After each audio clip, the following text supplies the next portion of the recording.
చూడాల్సిందే.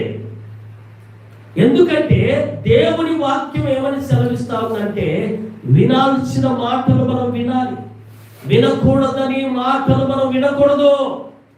అవి ఏమి చెప్పినా మన చెవులు ఏమైపోయినాయి, వింటాయి కానీ ఆలకించవు అన్నట్టున్నారు మనము. ఎవరైనా కానీ